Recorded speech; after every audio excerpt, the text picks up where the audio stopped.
pertanyaan selanjutnya adalah dari mana kita tahu bahwa keputusan yang kita ambil itu adalah tepat atau bisa baik begitu ya, baik dan benar. Maka sebetulnya indikatornya adalah ada pada diri kita sendiri. Sebetulnya kita jadi dua. Pertama adalah indikatornya pada diri kita sendiri, yang kedua indikatornya pada target. Keputusan kita itu kira-kira membawa kita mendekati target atau enggak.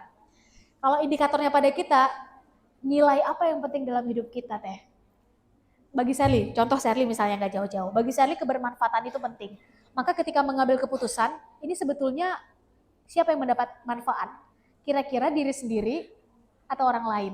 Kira-kira dari 3 solusi yang ada, kira-kira mana yang paling memberikan impact untuk orang-orang sekitar? Ketika kita tahu indikator kita apa, maka kita akan tahu sebetulnya ini yang mana opsi yang paling tepat untuk kita ambil. Bagi sebagian orang mungkin kejujuran adalah salah satu nilai yang paling penting. Bagi orang lain adalah misalnya yang senang isu-isu lingkungan adalah yang paling penting, silahkan. Tapi ketika kita tahu dari diri kita sebetulnya yang penting itu apa, silahkan. Itu menjadi indikatornya. Dalam salah satu kesempatan teman-teman, Sherly berdiskusi dengan salah seorang teman yang mentornya sama, tapi nilai yang penting dalam hidup kami berbeda. Bagi si kawan, ini mungkin contoh saja, yang paling penting adalah tentang bagaimana kita mendekatkan diri kepada Yang Maha Kuasa lewat jalur sholat. Sifatnya adalah ibadah. Ibadahnya ya semua adalah ibadah, tapi ibadahnya sifatnya ritual. Sholat, sedekah, yang kurang lebih begitu, membaca Al-Quran, itu baik. Nah, menurut Sherly, memberikan kebermanfaatan itu adalah sama baiknya. Jadi kalau yang tadi adalah ibadah individu, misalnya sholat, puasa, itu ibadah individu. Tapi kalau urusan kebermanfaatan, ini adalah tentang bagaimana kita bisa bermanfaat dengan orang lain. Jadi indikatornya berbeda. Ketika ditanya, kita hanya punya waktu 1 jam, yang mana yang duluan akan kita ambil, bisa jadi solusinya berbeda. Untuk itu, mengetahui nilai apa yang penting dalam hidup kita itu menjadi indikator dari dalam diri kita. Yang kedua adalah target. Kita nggak pernah tahu ini sebetulnya yang kita lakukan itu sudah tepat atau belum, kalau bahkan kita belum berani menetapkan target. Ibaratnya gini, kita pengen masuk surga lewat pintu apa misalnya, kan ada beberapa pintu, teman-teman mau masuk pintu apa, maka keputusan teman-teman itu mendekatkan teman-teman ke pintu itu atau justru menjauhkan. Teman-teman 5 tahun ke depan pengen jadi entrepreneur yang mampu membuka lapangan kerja, berapa targetnya misalnya? 10, 15, 20, omset per tahunnya sekian misalnya, dengan sangat spesifik. Dalam bidang makanan, misalnya begitu.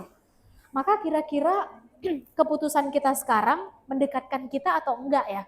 Antara mereka yang target yang menjadi entrepreneur, dengan mereka yang menjadi researcher, peneliti, boleh jadi nanti keputusannya berbeda.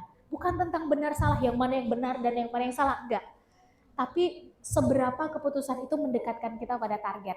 Dilalahnya adalah ketika kita masih belum punya target, yang kita ikuti adalah apa kata orang dan apa yang viral, boleh jadi itu bukan pathway kita untuk menuju versi terbaiknya kita, maka demikianlah toxic productivity itu terjadi di era kita sekarang.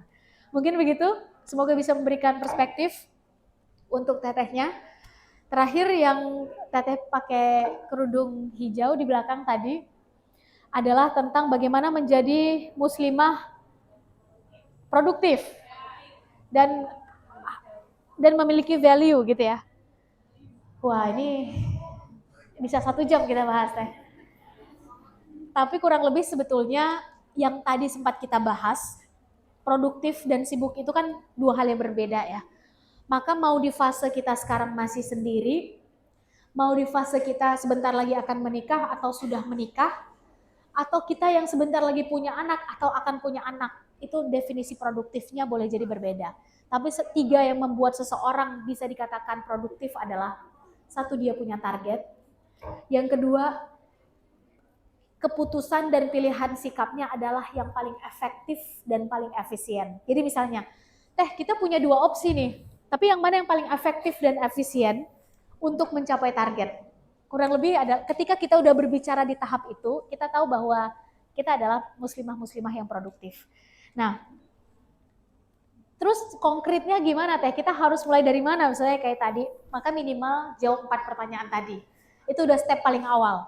Saat kita berani menjawab 4 pertanyaan tadi dari dalam, deep diving, nanyanya ke dalam, bukan lagi nanya keluar. Kalau nanya keluar kita mencari validasi. Wah, bagus banget, keren. Kita bukan lagi mencari validasi eksternal. Kita menanyakannya ke dalam. Maka kita sudah mulai berani membongkar justru hal-hal paling esensial dalam hidup. Apa sih target hidup kita? Goal kita sebetulnya kemana sih? Visi hidup kita apa sih? Karena hidup cuma sekali, maka pastikan kita menjawab pertanyaan itu dengan sungguh-sungguh, dan mari kita pastikan kita hidup dengan penuh arti.